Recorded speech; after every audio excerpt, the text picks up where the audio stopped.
Matius 17 ayat 20.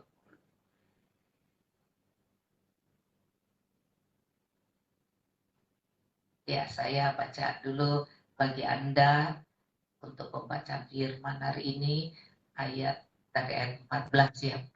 Ketika Yesus dan murid-muridnya kembali kepada orang banyak itu, datanglah seorang mendapatkan Yesus dan menyembah, katanya, Tuhan, kasihanilah anakku, ia sakit ayam dan sangat menderita. Ia sering jatuh ke dalam api dan juga sering ke dalam air. Aku sudah membawanya kepada murid-muridmu.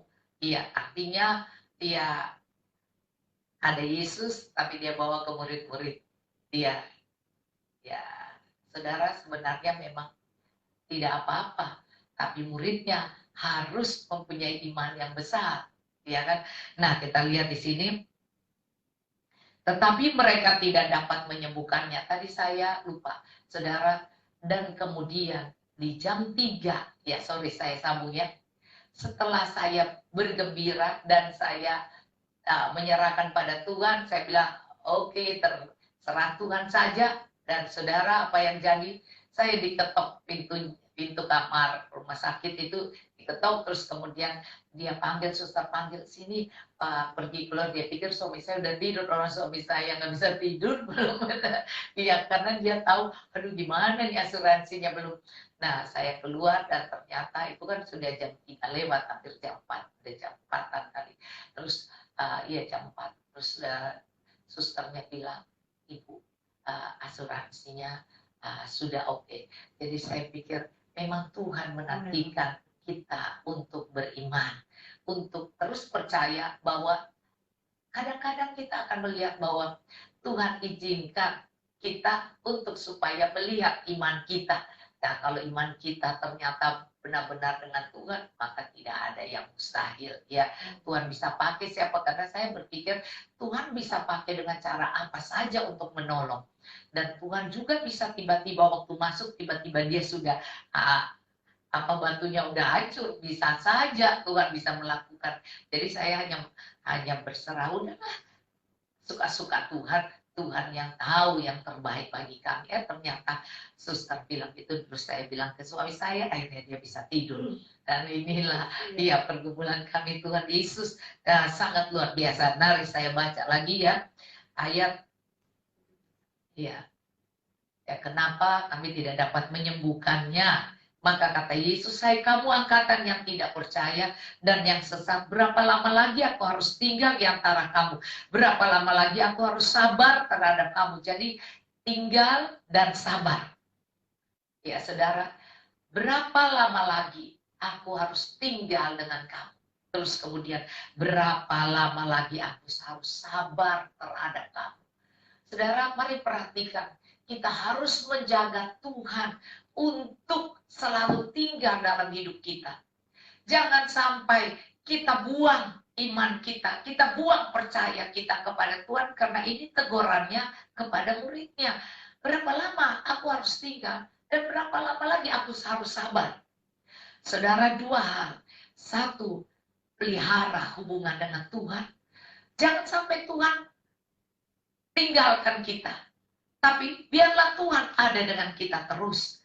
Iya, selama Tuhan ada, kita bisa melihat bahwa ada kesembuhan, ada mujizat. Sebab itu Tuhan mau supaya kita terus intim dengan Tuhan, supaya jangan sampai Tuhan meninggalkan kita.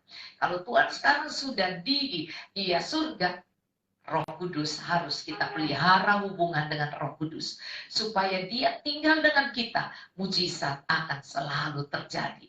Terus kemudian, biarlah dikatakan di sini, berapa lama lagi aku harus sabar. Artinya, jangan kita menjadi orang yang tidak mempercayai Tuhan, sehingga Tuhan rasanya, aku selalu mau menolong kamu, tapi kamu selalu lari daripadaku, selalu mengandalkan manusia. Dokter, adalah alat Tuhan juga, tapi bukan berarti kita harus andalkan dia. Kita tetap harus andalkan Tuhan. Asuransi juga, kan kita yang bayar, dia harus peraturannya, dia yang harus memang sudah peraturan, dia harus menanggung. Tetapi diizinkan masalah itu supaya masalah keuangan dan masalah kesembuhan itu semua urusan Tuhan. Jadi keuangan dan masalah kesembuhan itu urusan Tuhan. Masalah pemeliharaan dan perlindungan dalam hidup kita, usaha kita juga urusan Tuhan. Saya percaya hari ini kalau saya melihat, tadi saya telepon suami saya, mukanya udah segar, dan kemudian tadinya itu suara sampai rasanya nggak ada. Serah. Kalau tuh kita lemah, suara juga tidak bisa keluar kan. Nah saudara, dan saya tahu, oh ini tubuhnya lemah nih. Ya, sekarang suaranya udah normal. Iya, tadi saya ngomong suaranya udah baik, dan dia bilang saya sudah makan, katanya sudah makan yang lembut-lembut itu, ada bubur apa tuh, bubur sumsum, ya dikasih rumah sakit. Puji Tuhan, saudara. Jadi sekarang Anda perhatikan, jangan biarkan Roh Kudus itu pergi dalam hidup kita, tetapi terus iman kita bertumbuh, iman kita tambah, dan terus kita percaya, maka Tuhan lihat kita. Saya sangat, berapa lama ini sebelum suami saya masuk rumah sakit, tentu sebelum diperiksa, karena suami saya pikir, kami juga pikir biasa itu, masalah kencing itu biasa. Jadi rasanya pergi aja ke dokter biasa, udah biasa. Tapi jarang, memang kami jarang ke dokter. Tapi kali itu tiba-tiba aja, saudara, ya udahlah kita periksa ke dokter. Toh asuransi kamu ada, ya kan? Tapi ternyata saudara sudah masuk dan semua, ternyata Tuhan kita mengandalkan Dia. Jadi saudara, rawat hubungan dengan Tuhan. Terus kemudian kita harus benar-benar membuat hidup kita manis dan baik, sehingga Tuhan bilang, berapa lama aku harus sabar. Artinya kita ini jangan bandel, kita ini jangan hari ini baik besok nggak baik, hari ini rajin besok malas, ya kan. Terus hari ini rasanya mau mengikuti firman Tuhan, tapi besok enggak, aku masih kuat, aku masih hebat. Nah saudara, sekali lagi bahwa Tuhan bisa menolong kita. Mari, hubungan dengan Tuhan selalu harus dirawat, dijaga, selalu harus dekat dengan Tuhan. Terus kemudian jangan kita mendukakan Roh Allah, jangan kita sombong, jangan kita keras hati, jangan kita malas, jangan kita menjadi orang yang tidak memperhatikan satu dengan lain. Lakukanlah firman Tuhan, maka pasti Tuhan akan tolong kita. Ya, saya baca mengakhirinya, coba ayat 18. Dengan keras Yesus menegur dia, lalu keluarlah setan itu daripadanya, dan anak itu pun sembuh seketika itu juga. Jadi ada juga sakit karena kita makan sembarangan, ada juga sakit karena si iblis. Ya, ada juga sakit karena kita tidak rawat. Ya, kita tidak rawat hidup kita, cara makan kita, cara tidur kita, ya kan? Dan juga pikiran kita tidak kita jaga, ya kita tertekan terus, ya kan? Bisa aja itu semua, atau kita tidak mengampuni, tidak, masih ada mendendam dan menyimpan kepahitan, juga bisa mendatangkan penyakit. Kalau kita sombong, jadi sering jadi naik darah, ya kan? Jadi saudara bisa aja sakit. Tapi Anda lihat, ada sakit yang dari si iblis. Jadi saudara, di sini dikatakan, dengan keras Yesus menegur dia, lalu keluarlah setan itu. Saya juga berdoa, walaupun ini keluar, saya juga tengking saudara setan-setan itu. Karena siapa yang tahu kalau itu pun bisa dari kuasa kegelapan. Walaupun itu ketahuan dari cara makan yang gak beres, sehingga ginjal Tapi mari kita terus juga harus mengusir roh-roh jahat. Karena setan suka masuk melalui emosi. Iya kan, suka nyimpan kepahitan, suka sebel pada orang, dan suka tidak rendah hati. Maka marilah kita belajar untuk mengatur hidup dengan baik, dan kemudian tidak lupa kita selalu harus mengusir setan kepahitan, setan kemarahan, setan kesombongan, setan keserakahan, setan dia kan yang suka hoax, suka ngomongin orang atau suka nyalain orang, itu kan perbuatan setan semua. Mari kita lihat bahwa Tuhan mengusir setan, dan setan itu keluar dari anak itu pun sembuh seketika itu juga. Kemudian murid-murid Yesus datang, dan ketika mereka sendirian dengan dia, bertanya mereka, mengapa kami tidak dapat mengusir setan itu? Nah, ia berkata pada mereka, karena kamu kurang percaya.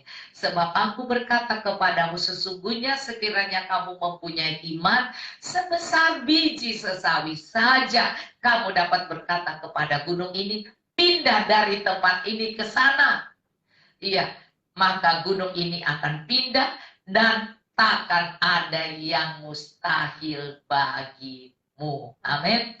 Di sini munya huruf kecil berarti Anda. Tuhan sedang berbicara, tidak ada yang mustahil bagi orang benar, bagi orang percaya. Usir iblis-iblis itu.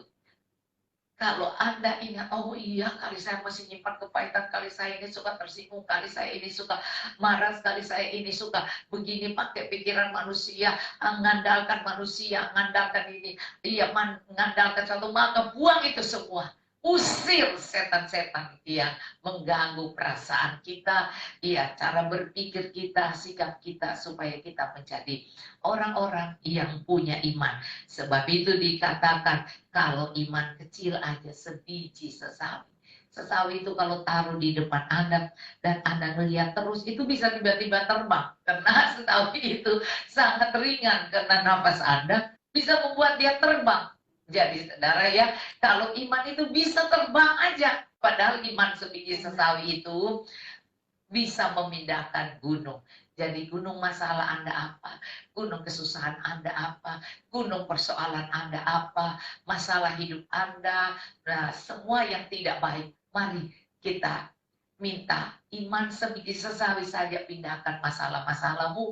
Dan kalau hari ini saya lihat suami saya lebih sehat lagi, dan dia Senin pasti karena kreatinnya udah normal, ya kan, dan semua udah baik, dan kencingnya apa semua sudah baik. Nah saudara, jadi saya percaya bahwa Tuhan sudah sembuhkan suami saya karena doa-doa Anda. Cuman karena dokter kan masih ada aturannya, suami saya udah pengen pulang juga. Ya, cuman ada aturannya bahwa ya udah tetap, padahal dipikir udah pulang aja, udah selesai semua. Tapi dokter bilang ya udah nanti Selasa pagi mungkin bisa pulang, jadi besok masih Senin kan, ya besok masih dia periksa terakhir, tetapi semuanya sudah baik, dan semuanya periksa darah sudah bagus, semua karena doa Anda. Jadi iman biji sesawi bisa memindahkan gunung. Jadi nggak perlu yang gede-gede, ya kan? Dan saya percaya kalau iman sebiji duren, ya kan? Atau sebiji kelapa, bayangkan kalau sudah gitu, kalau imanmu sudah besar, itu membuat bukan saja penyakit, bukan masalah saja, tetapi kerajaan Allah turun dalam hidup kita. Saudara, karena itu saya sangat yakin kalau doa Tuhan Yesus akan dijawab. Tuhan Yesus bilang, Bapa kami yang di surga, dikuduskanlah namamu, datanglah kerajaanmu, jadilah kehendak Tuhan di bumi seperti di surga. Jadilah kehendak. Jadi kehendak Tuhan kita sehat, baik, keadaan kita baik, karena dia katakan dalam Yeremia 29 ayat 11, dia katakan rancanganku padamu adalah rancangan damai sejahtera, bukan rancangan kecelakaan, sakit penyakit, kebangkrutan, bukan rancangan dipermalukan, bukan, tapi hari depan yang penuh harapan. Dan dia katakan, kalau kau berdoa sungguh-sungguh, maka Tuhan akan menjawab doa kita. Maka yang ketiga ini adalah imanmu harus bertumbuh. Ya kan? Karena biji sesawi itu kalau ditanam, maka dia akan jadi pohon yang besar. Padahal bijinya cuma kecil.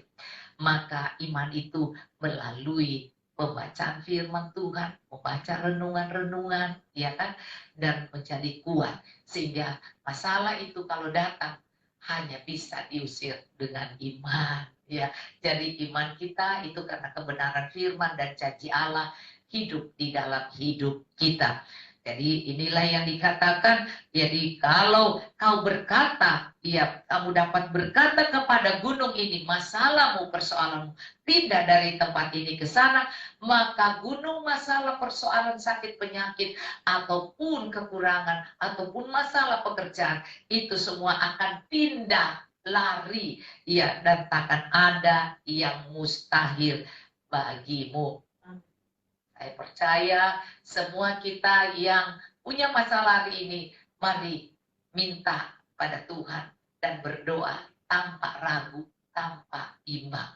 Kalau Tuhan bisa lakukan pada suami saya, hari Kamis operasi, maksudnya udah hari Kamis juga, jam 4 baru keluar berita asuransi diterima, jam 7 masuk, ya kan? Hanya saya tiba-tiba bilang, emang gue pikirin, pokoknya gue nggak mau tahu deh, gue serahin Tuhan. Kalau toh saya bilang asuransi tidak keluar, ya udahlah nanti aja besok-besok, karena kesembuhan datang dari Tuhan. Saya bilang kesembuhan datang dari Tuhan, bukan dari operasi atau apa. Tapi kalau Tuhan mau dia operasi, ya udah operasi. Tapi kalau tidak, ya udah nanti aja, ya kan. Ternyata saya bilang, tapi semua saya serahkan pada Tuhan. EGP Tuhan, kalau Tuhan mau besok, ya udah Tuhan harus, iya, asuransinya Tuhan akan jamah dalam waktu bicara berapa menit, diketok pintu, saudara, dan Tuhan langsung jawab, saudara. Dan akhirnya hari Kamis itu diperiksa, saya kreatinnya langsung turun, dan hari Jumat tinggal 3,7, hari Sabtu tinggal 3,2 terus 2,7. Nah saudara, kenapa Tuhan itu dahsyat banget kan? Ya saudara, kan cuma hitung-hitung, ya baru habis operasi belum 24 jam, ya sudah berubah. Nah saudara, mari kita tetap setia pada Tuhan, kita tetap mencari Tuhan, tetap bangun hubungan dengan Tuhan, supaya Roh Kudus, karena Tuhan sudah di surga, Roh Kudus tetap tinggal di dalam kita, dan kita tetap membuat Tuhan betah dengan kita. Dia sabar, dia betah dengan kita, dan janji Tuhan mari terus kita ucapkan dalam hidup kita, sehingga iman kita naik, kita hidup dengan percaya bahwa Tuhan melihat kita, Tuhan tahu keadaan kita, Tuhan tahu keadaan dompet kita juga, Tuhan tahu keadaan kemampuan kita, dan Tuhan bisa pegang tangan dokter juga, sehingga semuanya dokter sampai kaget-kaget. Wah ini luar biasa, wah bisa turun banget, aduh bisa langsung begini. Nah semua karena doa-doa dari Anda yang sudah membantu suami saya, dan sudah membantu kami untuk berdoa buat kesembuhan suami saya. Tuhan Yesus memberkati.